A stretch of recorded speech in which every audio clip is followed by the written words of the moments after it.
sur penser les individus à propos de ce livre, donc je me permets de montrer parce qu'il n'est pas forcément connu, hein, c'est pas un best-seller mondial. Et l'idée, c'était donc de réfléchir aux questions posées par les organisatrices du colloque. Qu'est-ce que ça fait de penser les animaux et en l'occurrence donc de penser les individus et en quoi ça oblige à penser autrement. Donc là, l'idée, c'était d'écrire des biographies vraiment du côté des individus animaux, pas des biographies où l'on parle surtout de ce qu'ont fait les hommes autour de ces animaux, mais de renverser la priorité, l'animal au centre et les hommes autour.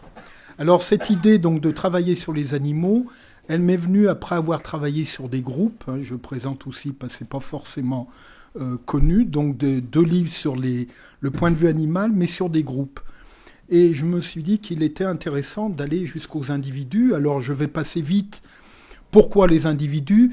Il y a toute une histoire de l'arrivée des Occidentaux aux individus animaux. Ça commence par la littérature, par l'art, etc.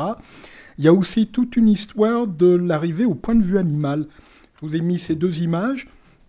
L'un, c'est un tableau de Franz Marc, qui est un peintre allemand peu connu. Il est mort en 1916. Et, oui, enfin, pardon. Très connu en Allemagne, un peu moins en France, on va dire. Et donc là, c'est un tableau qui s'appelle « Comment mon chien voit le monde ». Et Franz Marc est très intéressant parce qu'il s'est posé justement la question de comment un animal peut-il voir le monde. Et il s'est dit qu'il fallait arrêter de peindre le paysage tel que nous le voyons. Et ce qui est intéressant, c'est que 20 ans plus tard, la question est passée dans le domaine scientifique. Et là, j'ai mis une des gravures du livre de von Uexküll, « Mondes animaux et mondes humains », qui concerne le chien, justement. Von Uexküll pense que le chien voit la chambre comme cela, ce qui montre qu'en fait, on a vraiment eu une espèce de préparation sociétale avant que la question devienne une question scientifique, ce qui est en fait toujours le cas. Je vais m'intéresser alors non pas aux aspects donc, de préparation, aux aspects philosophiques, mais finalement à la manière de penser concrètement. Qu'est-ce que ça fait de penser les individus ? Alors, premier point, ça oblige à une espèce de décentrement au niveau des méthodes, des analyses et puis de l'écriture. Alors, décentrement au niveau des méthodes, on n'a évidemment pas de témoignage direct, du moins pour les animaux que j'ai évoqués dans ce livre. Il y a d'autres animaux pour lesquels on peut avoir des témoignages directs. Donc, il n'y a pas de témoignage direct, donc il faut passer par ce qu'on appelle la quête des indices, qui est quelque chose de tout à fait fréquent en histoire. On peut parler de paradigme indiciaire, on fait avec ce qu'on a. Et là, je donne un exemple, c'est le cas de l'âne Modestine que Stevenson emmène avec lui pour faire une quinzaine de journées de marche dans les Cévennes.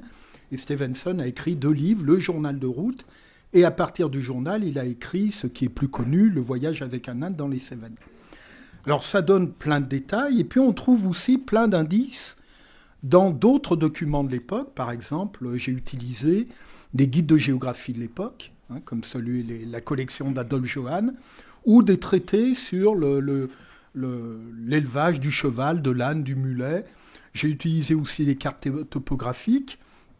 Et avec tout cela, donc, avec ces indices, on peut reconstituer des milieux, des environnements. L'environnement d'un moment donné, on trouve par exemple plein d'indications en croisant tout cela sur le temps qu'il fait, l'état du ciel, la température, le vent, l'état des cultures, la végétation. Et donc, ça permet de reconstituer ce que l'âne Modestine peut voir, sentir, percevoir lorsqu'elle se promène avec Stevenson pendant une quinzaine de jours. On peut quêter aussi de petits détails sur l'animal lui-même. Des petites informations qui sont du domaine de l'anecdote, qu'on n'a jamais vraiment utilisées, et qu'en fait on peut utiliser si on les travaille d'une manière approfondie. Par exemple, sur Modestine, le 30 septembre, Stevenson se fait réveiller la nuit par Modestine, qui frappe du sabot là où elle est laissée. Ça empêche Stevenson de dormir. Et le lendemain, Modestine refuse de manger à terre, il faut que Stevenson lui donne à manger dans la main. Ça peut apparaître tout à fait anodin. En fait, ça dit beaucoup de choses sur l'animal. Ça dit beaucoup de choses sur l'animal à condition de croiser ces détails, ces indices avec d'autres connaissances, et notamment avec l'éthologie actuelle, avec l'écologie, la physiologie, les neurosciences, etc., etc. Et tout ça permet finalement d'inférer, de déduire, ce qui en histoire est une pratique tout à fait normale. Hein, ça ne veut pas dire inventer, hein, mais déduire. On peut déduire donc quoi? On peut déduire ce qui est perçu, ce qui est senti, faire une espèce d'écologie du sensible. Et avec ces perceptions sensibles, on peut finalement avoir une porte d'entrée vers un ressenti animal, en s'aidant évidemment, comme je l'ai dit, des sciences naturelles, et vers un point de vue, entre guillemets, psychologique animal. Et par exemple, sur Modestine, le fait qu'elle frappe du pied la nuit, eh bien, si on met tout ça, si on met l'anecdote dans son contexte, ça montre tout simplement, c'est quelque chose que les éthologues montrent bien, que cet animal est très stressé. Et évidemment, c'est en relation avec tout le voyage qu'elle vient de faire, avec la manière dont elle est traitée par Stevenson, la manière dont elle est nourrie. Et là, c'est un détail qui montre tout un stress et toute une disposition psychologique et aussi comportementale qui permet de déduire beaucoup. Alors avec tous ces détails, on peut reconstituer donc des vies, mais pas simplement des vies finalement très marquées, avec des événements très marqués comme on a l'habitude de le faire pour les hommes, mais on peut, j'ai oublié celle-ci, je reviendrai, on peut aussi travailler sur les jours ordinaires. Hein, par exemple, pour Consul, la plupart des jours ordinaires de Consul, ce sont les jours dans la cage, hein, ou les jours de promenade dans le parc, mais qui se répètent sans arrêt, sans arrêt. Ou pour Modestine, on a là une vie monotone d'une quinzaine de jours où elle porte, elle monte, elle descend, etc. Mais cette vie monotone, elle fait quand même sens pour l'animal et elle fait sens aussi en réaction pour l'homme. Dans les petits détails, j'avais oublié on peut aussi quêter des expressions en s'aidant de photographies, s'aidant de films. C'est le cas pour Méchi. C'est un chimpanzé qui a été recueilli dans une famille américaine. Et Henry Raven a tourné un film muet d'une quarantaine de minutes. Et c'est un film très intéressant. C'est à la fois un film de propagande, mais un film où l'on peut voir beaucoup de choses sur la réalité de Méchi dans cette famille. Par exemple, lorsqu'il mange à table avec les enfants, on voit bien dans la manière dont Madame Raven se comporte, les gestes, les doigts, la manière dont Méchi tourne la tête, se comporte elle-même. Les enfants, on voit très bien que le fils est beaucoup moins à l'aise avec Méchi que ne l'est la fille. Et ça permet d'arriver à une réalité, entre guillemets, on trouve ce qu'on peut trouver, une réalité de l'insertion de cet animal dans sa famille. Alors, décentrement des méthodes, décentrement aussi des analyses. Et là, un petit clin d'œil au colloque, hein, avec sa belle affiche. Il faut décentrer, évidemment, l'aune de mesure. Hein, c'est-à-dire qu'il faut abandonner, ça a été dit tout à l'heure, abandonner le fait de prendre l'humanité comme référence absolue. Il faudrait même essayer de réduire notre part d'identité humaine. Mais alors là, c'est beaucoup plus difficile, alors qu'abandonner l'homme comme référence absolue, là, ça doit être possible et ça doit être normal. Et il faut donc changer de vision du monde, on en a parlé aussi tout à l'heure. Il faut sortir de cette vision pyramidale qui est très ancienne, qui vient de la philosophie grecque, qui a été reprise par le christianisme avec l'homme au sommet, et passer à une vision du monde vivant arborescente, hein, qui est en train de s'imposer maintenant. Cette vision que vous avez là en couleur, c'est celle développée par l'ENS Sciences à Lyon, donc ça n'est pas du tout marginal. Et finalement, il faut penser les vivants comme se développant sur les branches, et l'homme n'étant que sur une branche parmi d'autres. Hein. Et évidemment, faire tout ça, ça permet de s'intéresser à chaque espèce, à chaque individu, et à voir quelle est la richesse et l'originalité de chaque espèce et de chaque individu. Alors en faisant cela, eh bien, on peut, par exemple, relativiser les concepts. hein. Beaucoup de controverses scientifiques viennent simplement du fait que on n'a pas monté les concepts en abstraction. Hein. Par exemple, sur la notion de culture, la notion d'intelligence, on se rend compte que les débats viennent la plupart du temps du fait que la notion de culture est en fait une notion humaine de la culture, la notion d'intelligence. On a pris l'homme, c'est tout à fait le schéma pyramidal, on a pris l'homme, comme référence absolue, et donc les définitions humaines de tel ou tel aspect deviennent les références absolues, ce qui n'est évidemment pas le cas. Hein. Donc il faut les monter en abstraction, ces concepts, et puis ensuite les spécifier. Et puis autre conséquence, si on travaille sur les documents, et notamment des documents humains, ce qui est souvent le cas en histoire, eh bien il faut retourner les dires, c'est-à-dire ne pas rester du côté humain, ne pas en faire la référence absolue, mais essayer de renverser les choses, y compris avec des petites anecdotes. Je vous ai mis cet extrait du journal de route de Stevenson, hein, lorsqu'il découvre Modestine. Modestine, c'est une âne qui a l'habitude de tirer une petite carriole. Hein. Et au moment de l'acheter, on s'amuse à mettre des enfants sur son dos, et l'un après l'autre, elle les fait valser dans l'air. Stevenson passe, hein, pour lui c'est une simple anecdote, mais en fait ça dit beaucoup sur ce qui va se passer après. Hein, parce que, alors on le sait, on le devine pour Modestine, mais on le sait pour plein d'autres animaux, le fait de changer comme ça totalement de métier, entre guillemets, de passer d'âne de carriole à âne de bas, en plus, âne de bas très lourdement batté, une centaine de kilos, mal batté, etc., ça entraîne des stress extrêmement forts du côté de l'animal, et donc ça permet de comprendre ce qui se passe dès les premiers jours, hein, et dans la relation en réaction, ça permet aussi de comprendre ce qui se passe entre Modestine et Stevenson.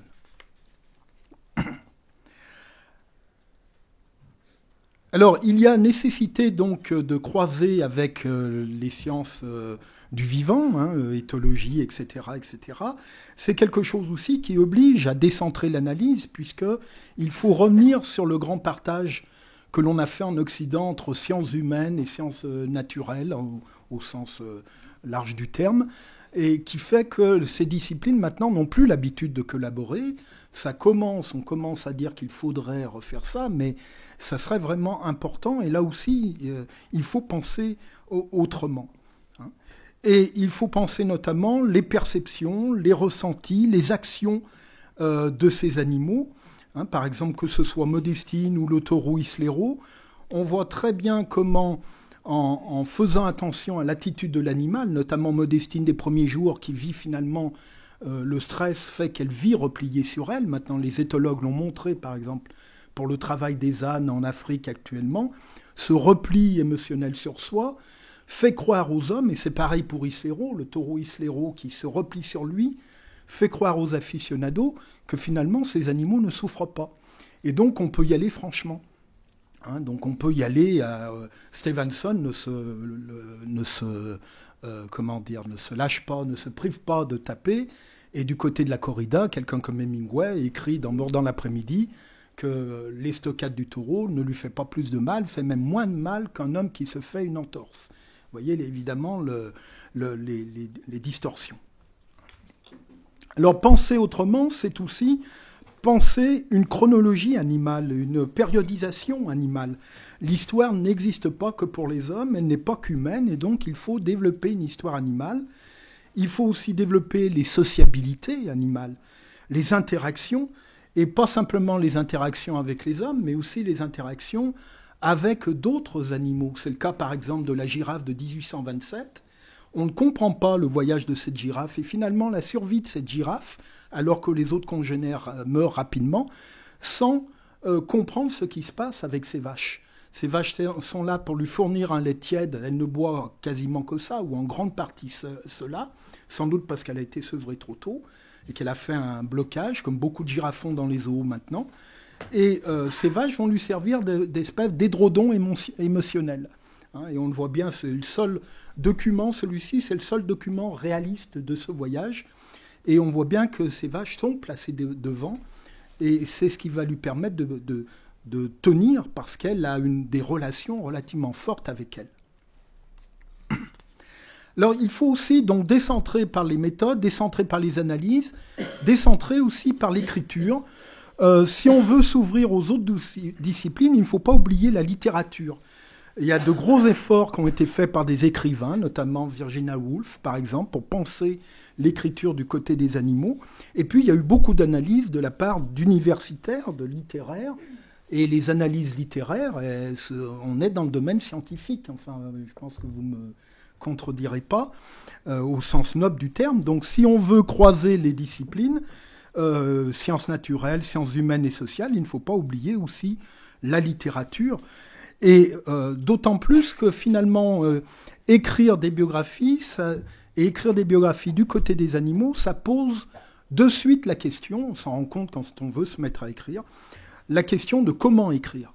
Hein, comment écrire pour bien passer du côté de l'animal. Je me souviens que pour le point de vue animal, j'ai mis des jours à recommencer des phrases parce que je les écrivais trop du côté humain et j'arrivais pas à me décentrer. Hein, et donc c'est un travail vraiment très important sur soi qu'il faut faire. Et comment écrire aussi pour bien montrer une individualité et pour faire toucher aussi un ressenti au lecteur. Alors c'est pas du tout un aspect oiseux, non scientifique, parce que bon, l'analyse littéraire est scientifique, et puis aussi parce que le discours historique est un discours littéraire, ça a été montré par Paul Ricoeur. C'est une mise en scène, comme d'ailleurs tous les discours scientifiques, hein, même s'ils ne veulent pas l'admettre. Hein. Alors il ne s'agit pas de faire parler l'animal, ça serait tomber dans l'anthropomorphisme, mais puis c'est impossible, nous ne sommes que des hommes. Il s'agit, je vous ai mis 2 exemples ici, d'un jeu d'écriture. Hein, un jeu d'écriture qui a pour but d'essayer de mieux décrire du côté de l'animal et qui a surtout pour but d'essayer de décentrer, de perturber le lecteur. Et en perturbant le lecteur, d'attirer son attention, de le mettre en situation pour mieux percevoir ce qui peuvent être les différences entre le vécu de tel ou tel animal et le vécu humain. Hein, par exemple, j'ai mis cet extrait de Modestine. Essayez, alors je ne dis pas que ce que j'ai fait est génial, hein, mais ce sont des essais. Essayez de raconter finalement comment Modestine a pu vivre le passage des trains. C'est la première fois qu'elle voit des trains dans la vallée de l'Allier. Donc qu'est-ce que ça... Évidemment, elle ne s'est pas dit, tiens, voilà un train. Donc qu'est-ce que ça a pu vouloir dire pour elle au niveau des perceptions que ce passage du train. Alors évidemment, c'est absolument pas ce qu'elle a senti, mais c'est un moyen de faire comprendre au lecteur que c'est quelque chose d'inconnu pour elle. C'est la même chose pour le taureau, mais je vais passer vite parce que le temps, je pense, va vite manquer. Donc ce que je voulais dire, c'est que c'est surtout un artifice pour décentrer le lecteur, pour l'aider à faire un saut, et finalement, ça marche relativement bien. Sur Islero, beaucoup de gens m'ont dit que c'était le chapitre qui les avait les plus perturbés. Et dernièrement, un journaliste m'a dit « Je me suis senti taureau ». Je lui ai dit « Très bien. Hein ». Donc comme quoi, ça marche en partie. Hein. Alors, il faut aussi ouvrir, décentrer, ouvrir. Donc je vous l'ai dit, le travail sur les individus exige un croisement avec les sciences, l'éthologie, la physiologie, la neurologie, les neurosciences, la génétique, etc. Un croisement, pas un contrôle, hein, parce qu'il y a des choses que les gens de l'époque savaient et que les éthologues actuels ne savent plus, et inversement. Hein, donc ça doit être un croisement, et ce croisement, il faut le faire malgré les différences d'approche. Hein, l'éthologie ou les neurosciences, ce sont souvent des sciences de laboratoire avec des expériences contrôlées, alors que l'histoire travaille la plupart du temps sur des dires, des traces, des indices.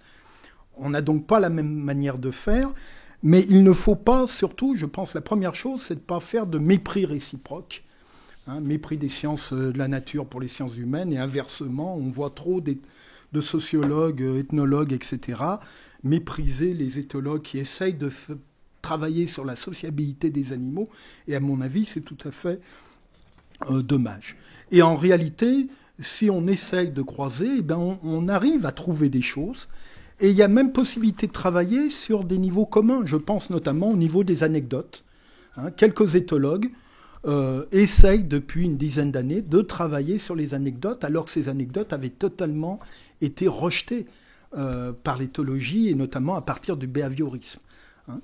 Et il y a des choses possibles à faire. Et la méthode qui a été proposée notamment par Betts et Burns en 2007, dans un article, est étonnamment proche de la méthode des historiens. Donc il y aurait vraiment là une convergence à faire et il faut la mettre en place. Alors ce croisement donne tout son intérêt au versant animal. D'abord ça permet de lever une partie du voile sur des êtres qu'on ne regardait pas. Alors évidemment, on découvre et on ne voit que peut-être 20 ou 30% de ce que l'animal a vécu, mais c'est toujours mieux que rien. Et puis ça permet aussi de comprendre des réactions, des actions animales, des situations animales. Par exemple, la girafe, ce voyage de la girafe, on se rend compte qu'elle n'a pas vécu un voyage allant du stress à l'habitude. Ça a été un voyage en dents de scie, avec des périodes de stress, puis d'habitude, à Marseille par exemple, puis à nouveau de stress lorsqu'elle elle fait le voyage le long de la vallée du Rhône, puis à nouveau d'habitude. Donc ça nous apprend beaucoup de choses aussi du côté humain.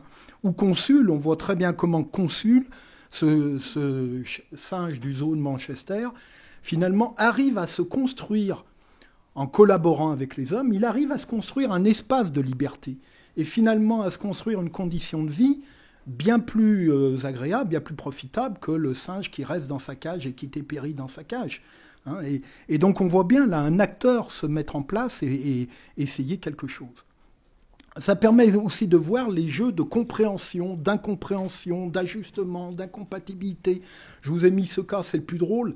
Lorsque Stevenson arrive avec Modestine à l'abbaye de Notre-Dame-des-Neiges, d'ailleurs Stevenson a beaucoup d'appréhension, il est calviniste, aller voir des moines.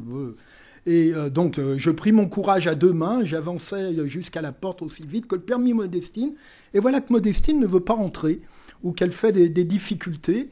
Et il dit c'était la première fois qu'elle ne voulut pas franchir avec un empressement indélicat. Et Stevenson a l'impression finalement Modestine fait de l'anticatholicisme primaire. Et ça le remonte dans son estime.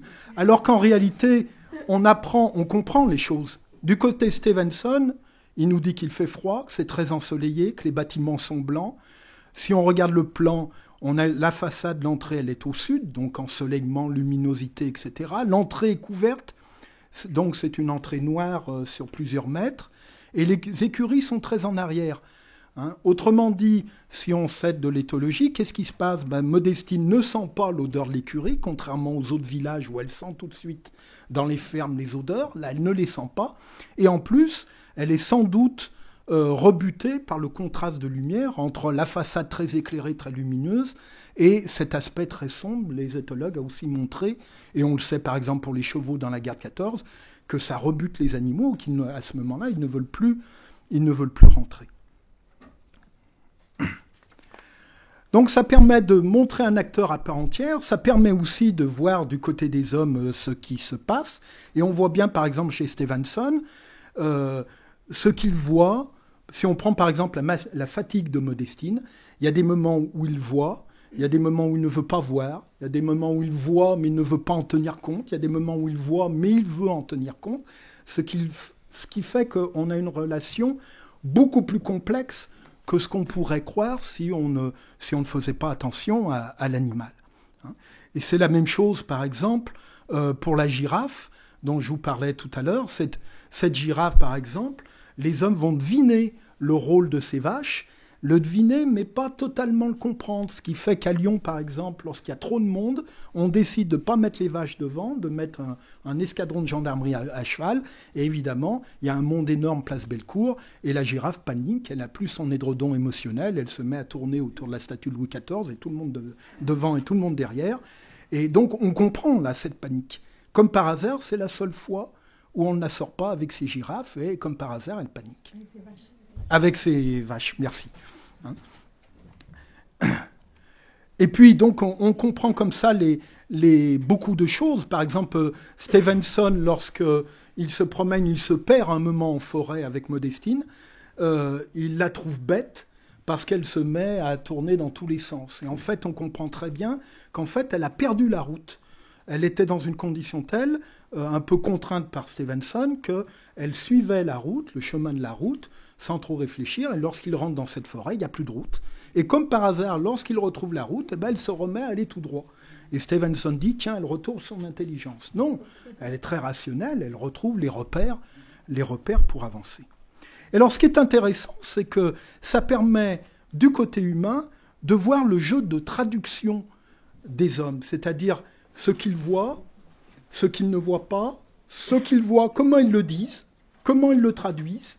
Et c'est ça qui est très intéressant côté humain, finalement. Hein, c'est tout ce jeu de lecture-traduction auquel on ne fait pas attention autrement et qui est pourtant fondamental. Enfin, je ne sais pas où j'en suis au niveau temps. On a dépassé un petit peu. Mais alors, je termine avec les reconfigurations disciplinaires. Hein, je laisse de côté les résistances. Reconfiguration disciplinaire, s'intéresser aux individus, c'est pas simplement s'intéresser à un individu à un point donné, à un moment donné, même si son expérience singulière est très intéressante et mérite son attention. Il faut aussi penser l'individu dans l'espace et dans le temps. Et l'échelle individuelle est un bon moyen de penser dans l'espace et dans le temps, car on est obligé de tester la singularité de l'individu qu'on a devant soi. Hein, la singularité ou la représentativité de cet individu, donc ça veut dire qu'il faut comparer. Hein, donc il faut s'interroger dans l'espace aux questions de sociabilité dans un groupe, par exemple le groupe d'une espèce, mais aussi aux questions d'intersociabilité avec d'autres espèces. Hein, et puis il faut faire aussi, donc j'ai mis là sociologie animale, il faut faire aussi une espèce d'ethnologie animale. Ethnologie animale, c'est-à-dire qu'à un moment donné, ce n'est pas la même chose d'être un chien en Occident actuellement qu'être un chien au Maroc, qu'être un chien au Brésil, etc., etc. L'environnement n'est pas le même. Et comme par hasard, évidemment, ces chiens s'adaptent et leurs comportements ne sont pas les mêmes. Donc il faut s'interroger dans l'espace pour comprendre la manière dont les animaux s'adaptent à leur environnement au sens large du terme, y compris l'humain. Et puis il faut s'interroger dans le temps, et notamment travailler sur la variation des environnements et donc l'adaptation des comportements en pensant donc le phénomène d'époque animale, de génération animale, biologique ou sociologique, avec les notions de rupture ou d'évolution douce. Et là, il y a un jeu entre éthologie et histoire qui est tout à fait intéressant à développer et qui doit permettre de nourrir les deux disciplines, c'est-à-dire l'une et l'autre peuvent s'apporter beaucoup, ne serait-ce que l'histoire pour l'éthologie en montrant justement ce changement des comportements dans le temps, comme on peut le voir de nos jours dans l'espace. D'où cette reconfiguration disciplinaire que j'ai mis sur ce tableau, en créant par exemple une ethno-histoire animale, qui pourrait très bien être fait, ou une socio-histoire animale, en travaillant aussi, en faisant une étho-histoire, éthologie-histoire, mais aussi une épigénétique historique. Là, je commence à travailler avec des généticiens sur ce lien entre génétique et documents historiques, pour voir on ne retrouve pas dans les documents des phénomènes que l'on trouve du côté de la génétique et inversement. Donc il y a beaucoup à faire et évidemment ça nous amène vers une reconfiguration extrêmement forte des disciplines. Et je termine avec ça, ces disciplines finalement il ne faudrait plus les appeler sciences humaines et sciences de la nature, il faudrait plutôt les appeler sciences du culturel et sciences du biologique par exemple. Ce sont des propositions et donc il y a une reconfiguration disciplinaire qui est à mener, qui commence à être pensée, qui est encore vraiment dans les limbes. Je vous remercie.